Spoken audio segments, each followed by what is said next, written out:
In the late 1990s, everyone thought the internet would change everything, and they would write it. But before the revolution came the bubble. Now, fast forward to today, the same story seems to be repeating. The internet had its boom. Crypto had its boom. And now, artificial intelligence is having its moment. So the big question is, are we living through the next dot-com bubble? Or the beginning of something even bigger? Let's find out. It all started in the early 1990s. The internet was new, exciting, and nobody really understood it, but everyone knew it was the future. Suddenly, you could go online, send emails, and browse websites.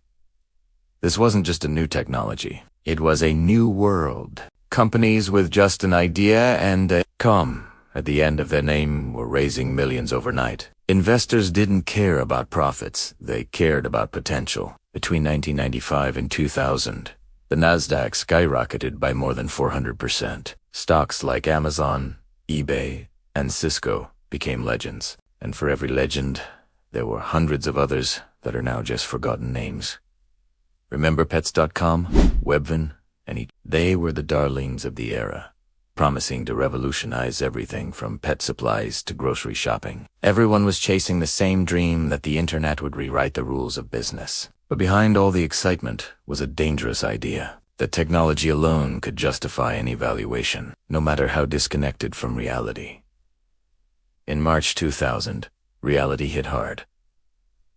The bubble popped. In less than 2 years, over $5 trillion in market value vanished into thin air. Startups went bankrupt. Silicon Valley offices that were once buzzing with energy emptied out. And the same media that had once praised the new economy now called it a tech bloodbath. It was a brutal correction.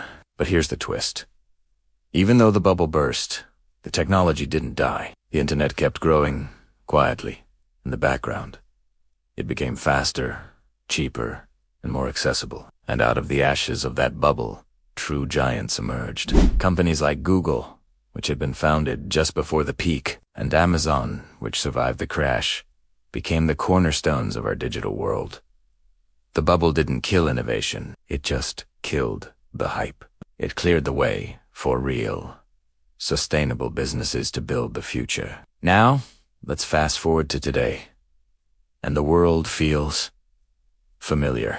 Artificial intelligence is the new internet. Companies adding AI to their name are seeing their stock prices double overnight. Investors are pouring billions into AI startups, many of which have no clear revenue model yet. Does that sound familiar? Just like the dot-com era, we're seeing a mix of wild excitement and wild speculation. NVIDIA, the company making the chips that power AI, became a $1 trillion company almost overnight. AI chip makers are booked out for years. Venture capitalists are in a frenzy, chasing the next opening. And everyone is asking the same question.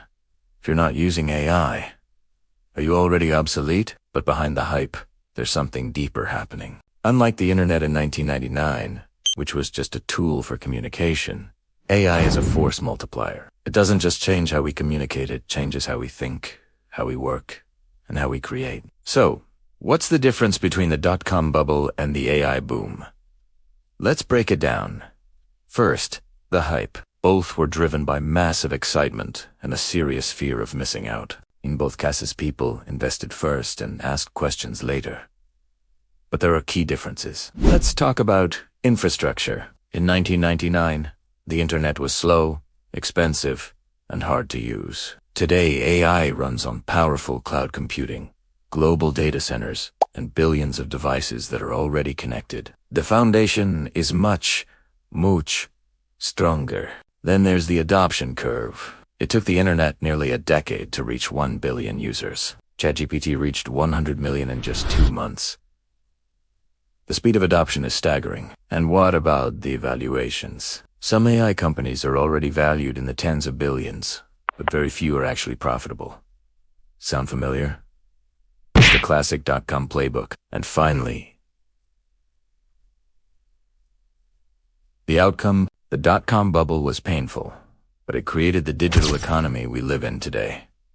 If the AI bubble bursts, it might just do the same. But first, it might have to burn. So, are we next? Is this boom going to end in another crash? Every technological revolution goes through 3 stages: innovation, speculation, consolidation. Right now, we're somewhere between speculation and consolidation. History tells us there will be a correction. Bubbles always pop, or at least deflate. But that doesn't mean it's the end of AI. It just means the gold rush will fade, and the real builders, the ones creating real value, will remain. The question isn't whether there is an AI bubble. The question is who survives it. The Dotcom era taught us one powerful lesson. Bubbles don't destroy technologies. They destroy illusions. The internet bubble gave us Google. The crypto bubble is giving us a new blockchain infrastructure. So maybe, just maybe, the AI bubble will give us the next real revolution. After all, history doesn't repeat itself, but it sure does rhyme. Thanks for watching. And if you enjoyed this journey through tech history, make sure to subscribe for more.